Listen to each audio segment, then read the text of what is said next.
നിന്റെ പ്രവൃത്തിയും പറച്ചിലൊക്കെ കണ്ടാൽ എന്നോടെന്തോ ശത്രുതയുണ്ടെന്ന് തോന്നുന്നല്ലോ. എന്തോന്ന് ശത്രുത സാറേ? ട്രെയിനിങ് ക്യാമ്പിൽ വെച്ച് എൻ്റെ ഒരു ഇൻസ്ട്രക്ടർ, വേണമെങ്കിൽ ഈ ഗുരുനാഥൻ എന്ന് പറയാം, ഒരിക്കൽ എന്നോട് പറഞ്ഞു, ഈ പൊതുജനങ്ങളുടെ ശത്രു എന്ന് പറയുന്നത് പോലീസിന്റെ ശത്രുവാ. തലയിലെ തൊപ്പി ചിലരെ അലങ്കാരമാക്കുമ്പോ വേറെ ചിലരത് അഹങ്കാരമാക്കും. രണ്ടുമല്ല, അഭിമാനമാക്കത്രേ വേണ്ടത്. ഗുരുവിന്റെ വാക്കുകൾ അനുസരിക്കാന്നുള്ളൂ അല്ലേ സാർ നല്ല ഗുരുദക്ഷിണ? ഓഹോ, നീയപ്പോ ഒരുങ്ങി തന്നെയാണ് അല്ലേ? DGPയെ പോലും എന്റെ അടുത്തേക്ക് വിളിച്ചു വരുത്തിയിട്ടാ ഞാൻ കാര്യങ്ങൾ നടത്തുന്നത്. ഇതിപ്പോ നിന്റെ അടുത്തേക്ക് വന്നത് ഒരു മുന്നറിയിപ്പ് തരാനാ.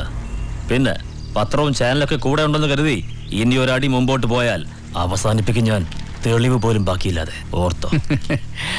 സാറ് വിചാരിച്ച ഒരു തെളിവ് പോലും ഇല്ലാതെ എന്നെ ഇല്ലാതാക്കാൻ പറ്റും. പക്ഷെ സാറിനെ കുറിച്ചുള്ള തെളിവുകൾ നശിപ്പിക്കാൻ സാറെന്നല്ല, സാറിന്റെ തലതൊട്ടപ്പം വിചാരിച്ചാൽ പോലും സാധിക്കില്ല. അതൊക്കെ സുരക്ഷിതമായ സ്ഥലങ്ങളിൽ ഭദ്രമായി തന്നെ ഉണ്ട്.